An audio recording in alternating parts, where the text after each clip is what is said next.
Hey everyone, ready for a deep dive into something that's got everyone talking. We're diving into raw feeding today. And just, it's way more than just ditching the kibble and grabbing some steaks. We're going to really unpack this whole idea of raw feeding, the why behind it. Yeah, it's almost like we're tapping into our pets' inner wolves, right? Like we're going to explore why so many experts think this raw feeding thing isn't just some fad. It's more like a return to what our pets are really meant to eat. And to guide us on this journey, we've got Thomas Sandberg. He's a big name in the raw feeding world. His book, Long Living Pets, is like our Bible for this deep dive. And let me tell you, it's packed with some eye-opening stuff that could totally change how you think about your pet's food. Yeah, and what I find so interesting is how Sandberg really digs into like the whole history of pet food. He doesn't just say kibble is bad. He like takes us back in time and makes us realize this whole kibble thing is actually pretty new. Wait, hold up. You're telling me those bags of kibble we see everywhere, that's like a blip on the radar of pet food history? Exactly. For ages, like centuries, dogs and cats, they were thriving on scraps and raw meat. Sandberg, his point is this isn't just some kind of, romantic idea of the past. It's about biology, right? Dogs and cats, they're carnivores. Their bodies are literally built to do well on animal protein and fat. So their digestive systems are kind of like fine-tuned machines built for one specific job. Exactly. Their teeth, their jaws, the enzymes in their stomach, even the bacteria in their gut, like it's all fine-tuned over millennia to break down and use the good stuff from meat, not so much the grains and plants.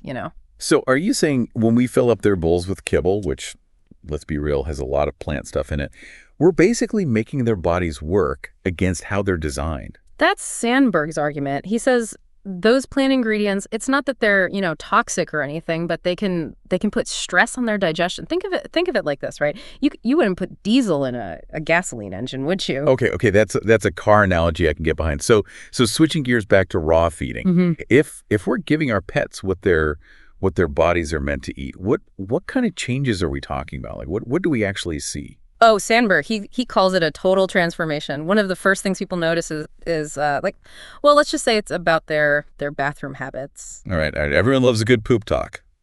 Lay it on me. Sandberg says you can expect, smaller, firmer stools, and that's because their body is actually able to really break down and use more of the good stuff from raw food.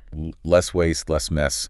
Always a win in my book. What else? Get ready for this, less gas. And anyone who's, ever been stuck in a car with a gassy dog, you know how big of a deal this is. Oh, believe me, I've been there. Not a pretty picture. But beyond those, shall we say, aromatic improvements, what about their overall health? Like what kind of changes do people actually see? Oh man, this is where it gets really good. Sandberg, he talks about, shinier fur, brighter eyes, even less of that doggy smell that a lot of owners, struggle with. Wait, so raw feeding can actually make your dog smell better? I need to hear more about this. It's really about what you're not feeding them. Commercial pet foods, they often have like fillers and preservatives, and that stuff can build up in a dog's skin and coat, and that's part of what causes that smell.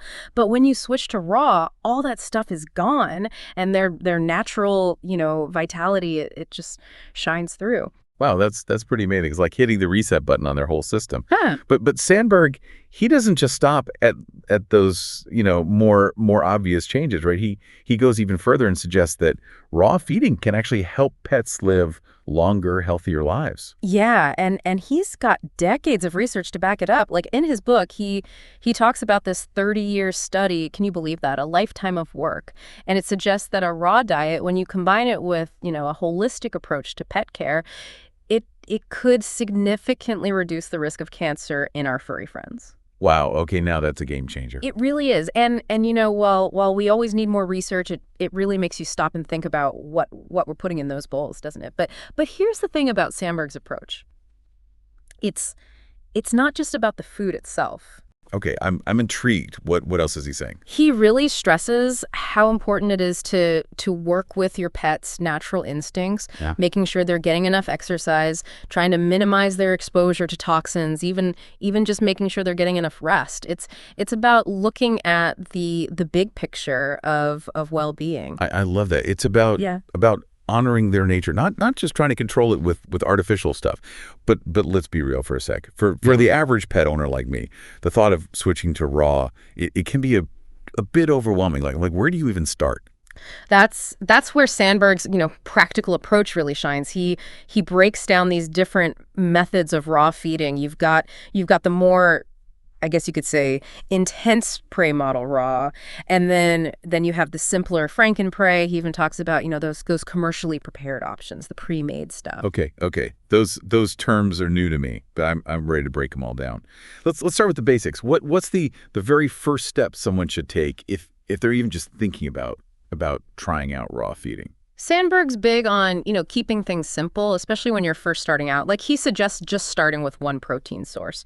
Chicken, for example, for the first week or two. Like, just to let your pet system kind of adjust to things. So no need to go from, like, kibble one day to this whole smorgasbord of raw food the next. Exactly. Once your pet's happily gobbling down that chicken, then you can start to, slowly introduce other meats, organ meats, even edible bones. But the key is to, like, keep an eye on their digestion as you go. It's about, listening to your pet's body and making adjustments if you need to. Okay, that makes sense. It's like introducing new foods to a baby, right? Yeah. Slow and steady wins the race. But when it comes to, like, actually putting together a balanced raw meal, that's where things start to feel a little, I don't know, complicated. Like, I've seen those charts online with all the ratios and percentages, and honestly, it kind of makes my head spin a little. I hear you. And that's actually one of the ways Sandberg's approach is a little different from some of those, really strict raw feeding plans out there. He's all about what he calls the 80-10-10 rule, which, as you might guess, involves a little bit of simple math. Math and meal prep. Challenge accepted. Okay, tell me more about this magic formula. Oh, it's not so much magic as it is like mimicking what you'd find in nature. See, Sandberg, he suggests aiming for roughly 80% muscle meat, 10% bone, and 10% organ meat in your pet's diet. Okay, so we're talking about, like, that classic balance of protein, calcium, and all those important vitamins and minerals, right? You got it. So the muscle meat, that's like the building blocks for strong muscles and tissues. The bone, that gives them that crucial calcium for healthy teeth and bones, obviously. And the organ meats, those are like nature's multivitamin. They're packed with nutrients you just won't find in muscle meat alone. Got it. So it's not as simple as just, like, throwing a hunk of steak in their bowl and calling it a day. You gotta understand the role that each of these different components play in their overall health. You're catching on quick. Now I know what you're thinking, Bones. Isn't that like a choking hazard waiting to happen? To be totally honest, that's been one of my biggest concerns about raw feeding. Yeah. Like, it seems kind of counterintuitive, right? Giving your dog something that we've always been told is dangerous. Totally get it. And Sandberg addresses that, right away. He really emphasizes how important it is to choose the right types of bones. We're talking, raw, meaty bones that are soft enough to be, like, crushed and digested, not those cooked bones that can, like, splinter and be dangerous. So we're talking more like chicken wings and necks, not those big marrow bones you see at the pet store. Exactly. It's all about giving them those important nutrients, but in a way that's, safe and easy for them to digest. Okay, that does make me feel a lot better. Sure. Now let's dive into those different approaches to raw feeding that you mentioned earlier. Yeah, you use some pretty interesting terms, like prey model and Frankenprey. I'm ready to unpack those a little bit. Happy to break it down. So let's start with prey model raw, because it's definitely the most, I guess you could say, adventurous approach. Adventurous how? Like I got to chase down a squirrel in my backyard. Not quite, but it does involve, getting a little more, shall we say, hands-on with whole cuts of meat, organs, the whole 9 yards.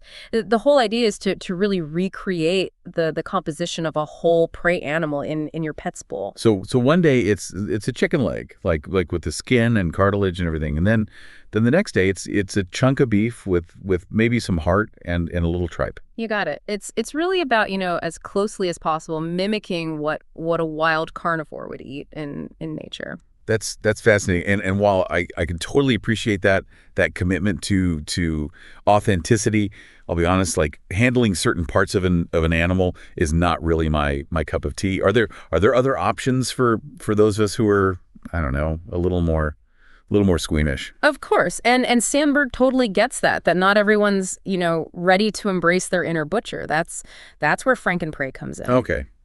Okay. That name is both intriguing and a little terrifying at the same time. Don't worry, don't worry. There's no mad science going on here. It's really just a more, I guess you could say, approachable way to get to that same, nutritional profile. So same ingredients, just presented a little differently.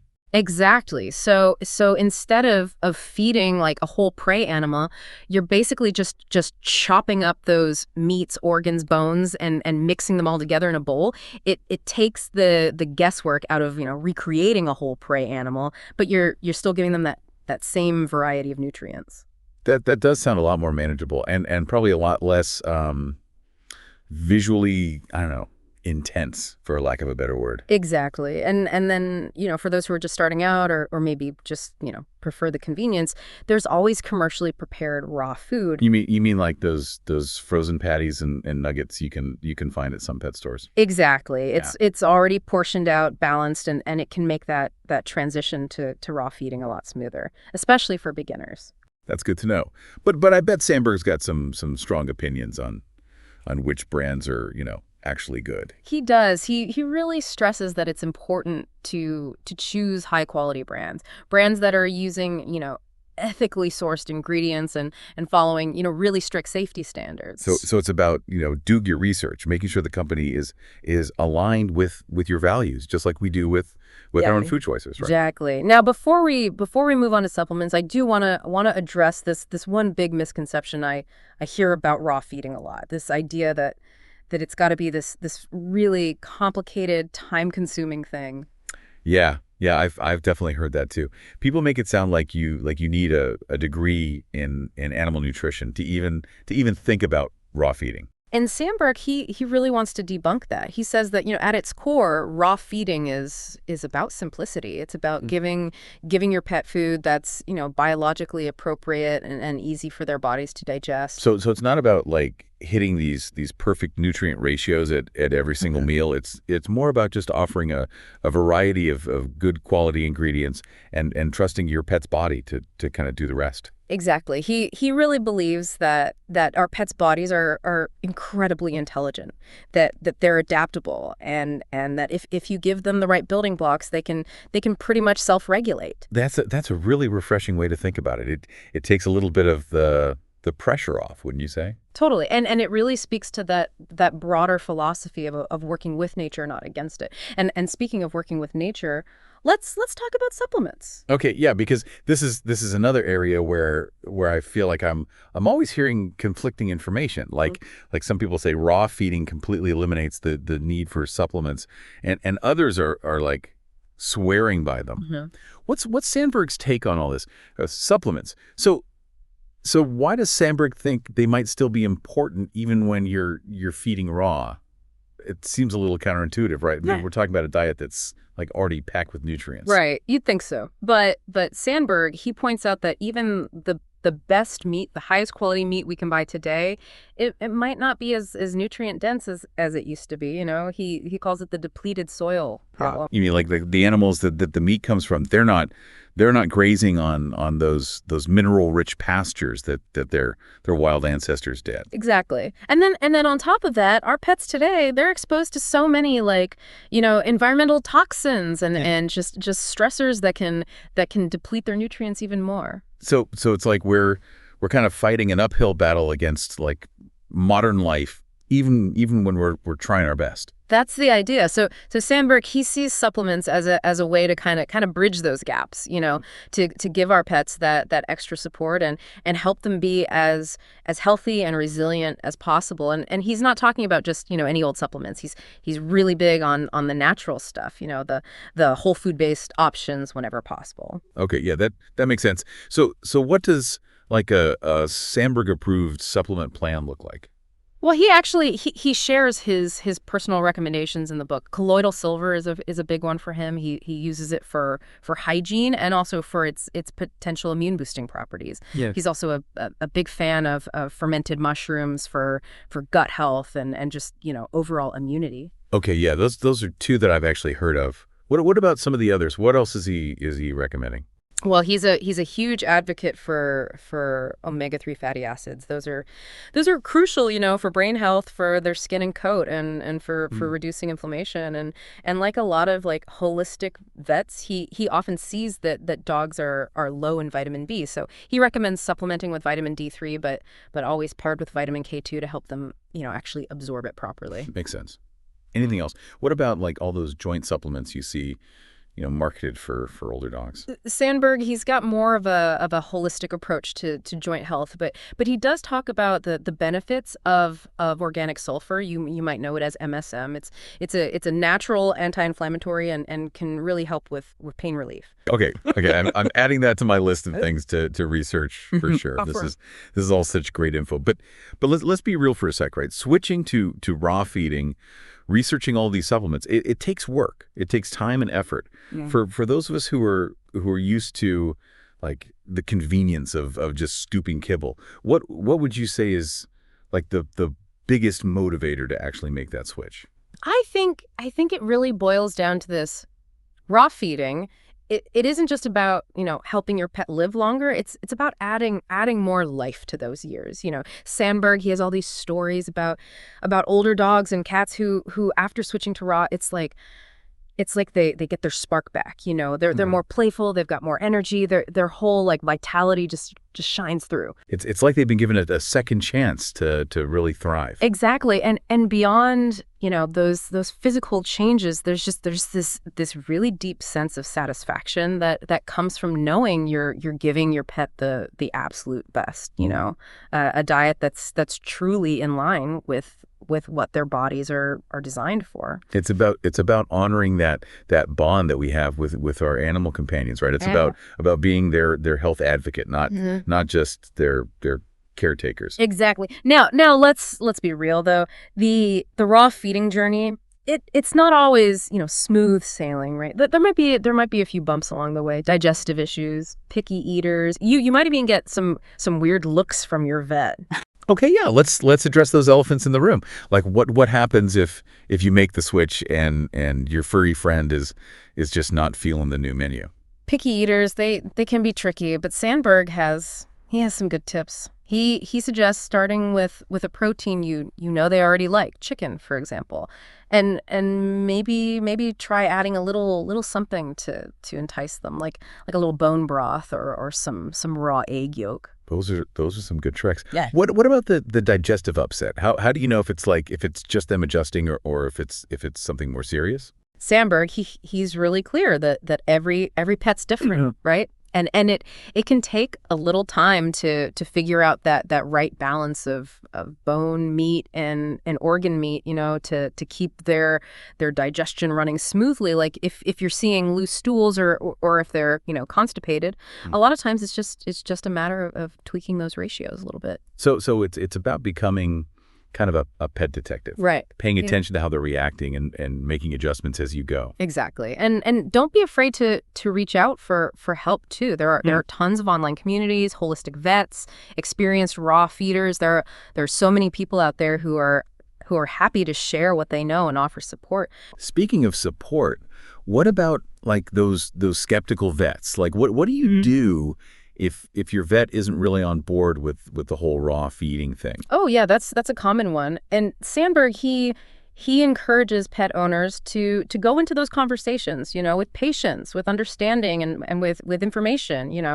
He suggests like coming prepared, doing your research, sharing your pet's progress, and really emphasizing that this isn't, just some fad diet you're trying out. This is about providing your pet with a diet that's biologically appropriate for them. And if your current vet is still not convinced, well, it might be time to get a second opinion from someone who's maybe a little more aligned with this approach. Like like a holistic vet or an integrative vet. Absolutely. I mean, at the end of the day, you want a vet who's a partner in your pet's healthcare, right? Someone who's going to listen to your concerns and be open to exploring different options. That is such an important reminder. We are our pets' biggest advocates, and we need to, feel empowered to make those decisions about their care, even if it means questioning what's considered conventional. I couldn't agree more. And Yeah. and I really think that's what Sandberg's book does so well. It empowers pet owners to take control of their furry friends' health,